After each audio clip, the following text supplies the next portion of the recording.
फिर उसके बाद जो हमने मोस्ट प्रोबेबली अभी मिलिट्री बेस देखा उसके इंटीरियर का सीन है जहां ऐसे अलर्ट जारी हो रहा है। स्क्रीन पे देखो तो एक बच्चे की फोटो है और ऊपर लिखा है जेटा मिसिंग। अब बहुत ध्यान से इसी फ्रेम में लेफ्ट में देखना, नोटिस यहाँ वो ऐसे डायमंड वॉच पहन रहा है एंड उसके हाथ में ईगल विंग्स का टैटू देख सकते हैं which is also related to Kanguva. लेकिन उसके हाथ में एक नंबर भी है 15397। अब आई डोंट नो कि डायरेक्टर ने यहाँ पे ये नंबर इंटेंशनली रखा है या फिर ये सिर्फ एक कोइंसिडेंस है, लेकिन इस फिल्म के प्लॉट के पॉइंट ऑफ व्यू से ये नंबर बहुत इंपॉर्टेंट सिग्निफिकेंस रखता है। और इस बच्चे ने दीवार पे कंगुआ की ड्राइंग बनाई हुई है, but how does he know about Kanguva? जैसे फ्रांसिस कंगुआ का पुनर्जन्म है एंड ये जो बच्चा है जिसको मैंने बताया है कि जेटा हो सकता है, ये भाई ये था स्टफ, ये था मामला, यही चाहिए था। सूर्या की अपकमिंग फिल्म कंगुआ का रिलीज ट्रेलर आज फाइनली आ गया and personally this worked for me on all grounds. जो इसका फर्स्ट ट्रेलर आया था उससे ये 10 टाइम्स बेटर है। ट्रेलर 1 बुरा नहीं था but the release trailer is far superior. The music, the cuts, एक जो सेंस ऑफ हाइप आपके अंदर इस फिल्म के लिए जो होनी चाहिए वो ये ट्रेलर क्रिएट करता है। And we also got tons of stuff to break down in this trailer. तो शुरू करते हैं, कुछ इंटरेस्टिंग डिटेल्स निकालते हैं और करते हैं कंगुआ के रिलीज ट्रेलर का break down. Stay tuned.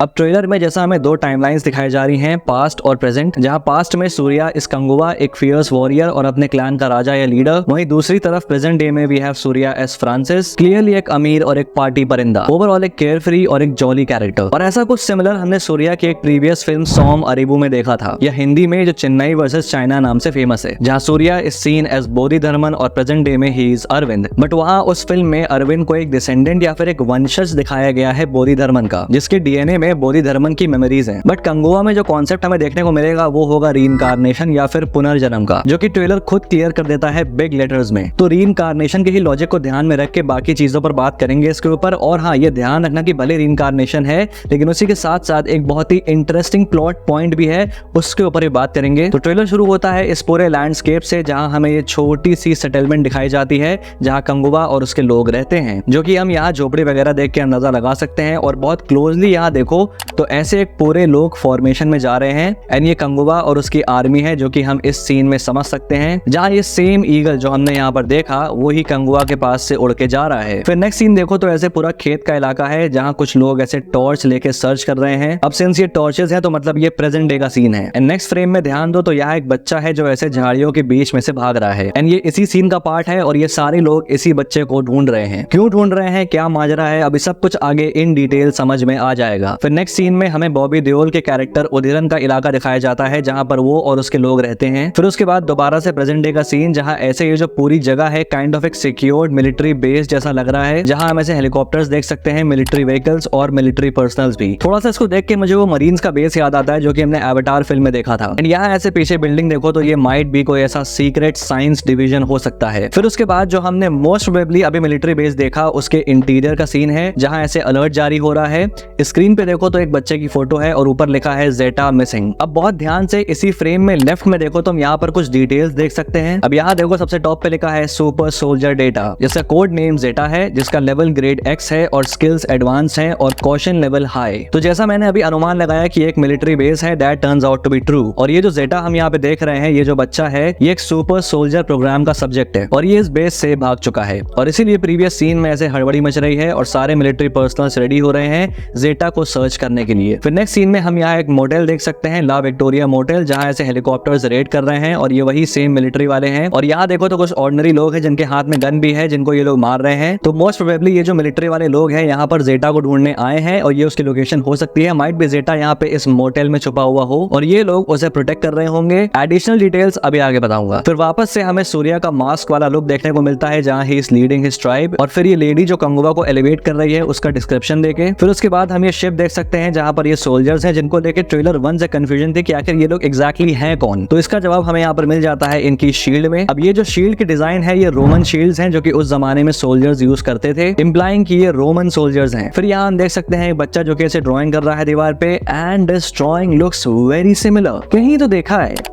Okay, I am a very huge Assassin's Creed fan and there is no way कि मैं इस डिटेल को मिस करने वाला था। तो ये बच्चा ऐसे दीवार पे ड्राइंग बना रहा है एंड सूर्या ऐसे देख रहा है पीछे खड़े होके। अभी आगे इसी सीन का एक कंटिन्यूएशन है, तो मैं पूरी तरीके से समझा दूंगा कि आखिर यहाँ पे हो क्या रहा है। फिर उसके बाद देखो यहाँ उदरन के लोग हैं जो ऐसे कंगुआ से लड़ने आ रहे हैं जंगल में। एंड नेक्स्ट सीन में हम फ्रांसिस का पहला लुक मिलता है। नाउ नोटिस यहाँ वो ऐसे डायमंड वॉच पहन रहा है एंड उसके हाथ में ईगल विंग्स का टैटू देख सकते हैं which is also related to Kanguva. लेकिन उसके हाथ में एक नंबर भी है 15397। अब आई डोंट नो कि डायरेक्टर ने यहाँ पे ये नंबर इंटेंशनली रखा है या फिर ये सिर्फ एक कोइंसिडेंस है, लेकिन इस फिल्म के प्लॉट के पॉइंट ऑफ व्यू से ये नंबर बहुत इंपॉर्टेंट सिग्निफिकेंस रखता है। 15397 एक स्पिरिचुअल डिजिट है जिसका लाइफ के कई इंपॉर्टेंट एस्पेक्ट से कनेक्शन है। बेसिकली इस नंबर के स्पिरिचुअल एनर्जी से जो रेजोनेट करता है उसके अंदर एक ड्राइव होती है बहुत डीप, एक सेंस ऑफ पर्पस की और एक डिजायर की भाई दुनिया में एक पॉजिटिव इंपैक्ट ला सके। उन्हें इस बात की समझ होती है कि उनकी जो ये पूरी जर्नी है ये सिर्फ उनके पर्सनल ग्रोथ के बारे में नहीं है बल्कि कुछ बहुत ही बड़े कॉज में कंट्रीब्यूट करने के लिए है, जो कि यहाँ पे काइंड ऑफ हमारा जो कैरेक्टर है फ्रांसिस वो ये करेगा। वो पुनर्जन्म में कंगुआ है एंड उसका जो पर्पस लाइफ में है वो बहुत बड़ा है। ये नंबर विजडम, कंपैशन यानी कि दया भाव और साथ ही साथ स्पिरिचुअल कनेक्शन को भी सिंबलाइज करता है। विजडम जो फ्रांसिस और कंगुआ दोनों के पास है,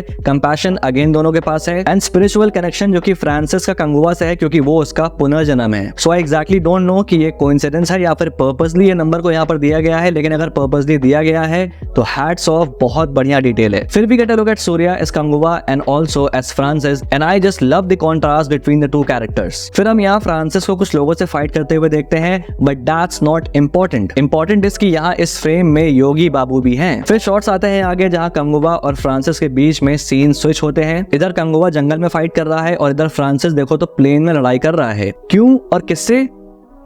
फिर उसके बाद we get a look at Udhiran जो कि ऐसे मास्क पहना हुआ है एंड मैंने ये बात पहले भी कही है, फिर से कहूंगा कि भाई इस फिल्म के प्रॉप डिपार्टमेंट को वाहवाही देनी बनती है, स्पेशली पास्ट वाले सीन्स में। I mean look at this mask, insane. फिर यहाँ इस सीन में देखो कि उदयरन ऐसे किसी का सीख कबाब बना रहा है एंड ये जो लोकेशन है ये वही सेटलमेंट है जहाँ कंगुआ रहता है, क्योंकि अगेन गौर करो कि दोनों कैरेक्टर्स के लोकेशन को कलर ग्रेड से डिफरेंशिएट किया गया है। कंगुआ की place has more blue and cool tone, वहीं उदयरन की has more red and hot tone. तो यहाँ पे उदयरन जो है वो कंगुआ के विलेज पे हमला कर रहा है। फिर वापस से मॉडर्न सीन वही सेम मिलिट्री बेस, ये मॉडर्न सा टैंक देख सकते हैं यहाँ हम, ऐसे सोल्जर्स जा रहे हैं प्लेन की तरफ, 3 कार्स भी हैं and I am pretty sure कि इनमें से एक कार में या मोस्ट प्रोबेबली बीच वाली कार में विलन है। नाउ व्हाट आई थिंक इस सीन में जो जेटा है जो कि मिसिंग था उसे कैप्चर करके ये लोग प्लेन में लेके जा रहे हैं। फिर भी get this shot of Francis और उसके पीछे ऐसे eagle and I personally love this shot. और ये उसी सेम मिलिट्री बेस में है और जेटा को बचाने आया है। बट जेटा और फ्रांसिस में आखिर क्या कनेक्शन है आगे समझाता हूँ। फिर भी गेट दिस शिप वाला वॉर सीन और अगर फ्लैग्स पे ध्यान दो तो ये सेम फ्लैग्स हम यहाँ उदयरन के लोगों के पास देख सकते हैं, विच मीन्स कि ये उदयरन के लोगों की शिप है एंड इसी शिप पे उदयरन और कंगुआ का फेस ऑफ होगा। अब यहाँ पर हम देख सकते हैं कि यहाँ कंगुआ किसी ऐसे लड़के को फिशिंग सिखा रहा है एंड ये वही सेम लड़का है जो हमने माफी सॉन्ग में कंगुआ के साथ देखा था। हाँ ये लड़का है। अब ये उसका बेटा हो सकता है, छोटा भाई हो सकता है या फिर स्टूडेंट टीचर वाला कोई रिश्ता हो सकता है, एग्जैक्टली हमें नहीं पता, but Kanguva is definitely close to him. और इस चीज को याद रखना बिकॉज इसी डायनामिक से मैं फ्रांसिस और जेटा के बीच के कनेक्शन को समझाऊंगा। और फिर आता है नेक्स्ट सीन जहां फ्रांसिस ऐसे इस बच्चे पे हाथ रख रहा है। अब ये जो बच्चा है हम यहाँ देख रहे हैं, दिस किड राइट हेयर, ये ही जेटा हो सकता है। ऑल्सो नोटिस कि उसने दीवार पे जो ड्राइंग कंप्लीट कर ली है एंड उसने कंगुआ को ड्रॉ किया है। ऑल्सो गौर करो कि यहाँ फ्रांसिस ने इस बच्चे के सर पे हाथ रखा है, वैसे ही यहाँ कंगुआ ने भी इस बच्चे के सर पे हाथ रखा है और इस बच्चे ने दीवार पे कंगुआ की ड्राइंग बनाई हुई है। But how does he know about Kanguva? थोड़ा बहुत आइडिया लग रहा होगा, अभी नहीं, समझाता हूँ। जैसे फ्रांसिस कंगुआ का पुनर्जन्म है एंड ये जो बच्चा है जिसको मैंने बताया है कि जेटा हो सकता है, ये भी पुनर्जन्म है इस लड़के का जो कि कंगुआ के साथ रहता था। और इस लड़के को अपने पास्ट के ग्लिम्सेस मिलते हैं जिसकी वजह से वो उसको दीवार पे उतारता है, उसकी ड्राइंग बनाता है एंड जब वो देखता है कि उसने दीवार पे कंगुआ को ड्रॉ किया एंड उसकी शक्ल फ्रांसिस से मिलती है तो वो उसका हाथ अपने सर पे रखता है ऐसे। लेकिन इस बच्चे का रीइंकार्नेशन क्यों हुआ, इसका क्या रोल है और ये ही जेटा क्यों हो सकता है, इसके ऊपर बात करने के लिए आगे बढ़ते हैं। फिर यहाँ देखो ऐसे ग्रीक्स हैं जो ऐसे सिक्का फेंक रहे हैं, गौर करो 2 सिक्के फेंके जा रहे हैं, याद रखना इस चीज को। फिर नेक्स्ट सीन में हम देख सकते हैं कि कंगुआ और इस लड़के को उसी के गांव वाले पत्थर से मार रहे हैं। तो यहाँ पर कुछ ऐसा हो सकता है कि कंगुआ को उसी के गांव वालों ने आउटकास्ट कर दिया या बाहर भगा दिया।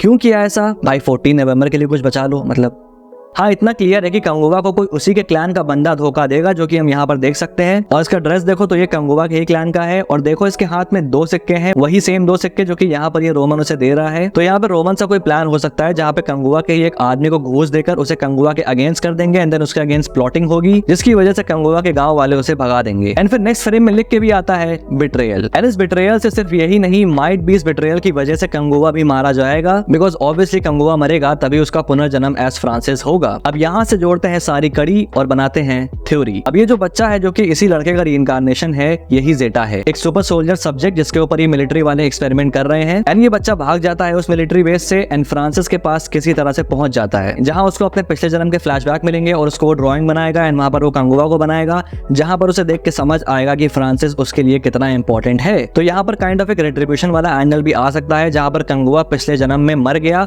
और अपने लोगों को, स्पेशली इस लड़के को प्रोटेक्ट करने में फेल हो गया, लेकिन अब तकदीर ने उसको दूसरा जन्म दिया है और इस लड़के को भी दूसरा जन्म दिया है, ताकि कंगुवा का जो अधूरा काम है उसको इस बार फ्रांसिस पूरा कर सके और इस बच्चे को बचा सके, इस बार दूसरे दुश्मनों से। तो at some point in the film जो मिलिट्री वाले हैं वो जेटा को कैप्चर कर लेंगे और उसको ले जाएंगे इस प्लेन में, जो कि हम इस सीन में देख सकते हैं। एंड माइट बी जो मोटेल है यहीं पर जेटा होगा और यहीं से वो मिलिट्री वाले उसको उठा के ले जाएंगे। एंड ये जो लोग यहाँ गन पकड़े हुए हैं ये फ्रांसिस के लोग हो सकते हैं, और फ्रांसिस जेटा को बचाने इस मिलिट्री बेस पर पहुंच जाएगा। और ये जो पूरा प्लेन में फाइट वाला सीन है ये फ्रांसिस जेटा को ही बचाने आया है। और फिर फाइनली ट्रेलर खत्म होता है इस सीन से, एंड आई थिंक ये कार्ती है, that smile feels like it. And since ये एक 2 पार्ट फिल्म है तो ये सेकंड पार्ट का विलन होगा। तो यहाँ पर खत्म होता है कंगुवा का रिलीज ट्रेलर ब्रेकडाउन। बाकी मुझे ट्रेलर काफी पसंद आया और ये जो कॉन्सेप्ट है सुपर सोल्जर वाला ये भी मुझे काफी अच्छा लगा, बस सिरुथाई सिवा ने बढ़िया से एग्जीक्यूट किया हो। मुझे पुनर्जन्म वाले कॉन्सेप्ट से कोई भी इशू नहीं है अंटिल उसको बढ़िया से एग्जीक्यूट किया जाए। एंड सिवा सर की फिल्मोग्राफी कुछ बहुत ही खास नहीं रही है, and that concerns me a little, but I am hopeful क्योंकि मैं इस फिल्म के लिए हाइप्ड हूँ, स्पेशली इस ट्रेलर को देखने के बाद से, और मैं first day first show definitely जाने वाला हूँ। बाकी तुम अपने थॉट्स बताओ, अगर मुझसे कोई डिटेल मिस हो गई है तो उसे कमेंट बॉक्स में बताओ, और अगर तुम्हारे पास अपने कोई थ्योरीज है तो उसको भी नीचे कमेंट बॉक्स में लिख के बताओ। बाकी यहाँ अगर वीडियो पसंद आए तो लाइक कर देना, और अगर पहली बार यहाँ पे आयो तो सब्सक्राइब करना मत भूलना ऐसी और वीडियोस के लिए। Till then, this is your pop culture nerd signing off. Will see you guys in the next video, and thanks for watching.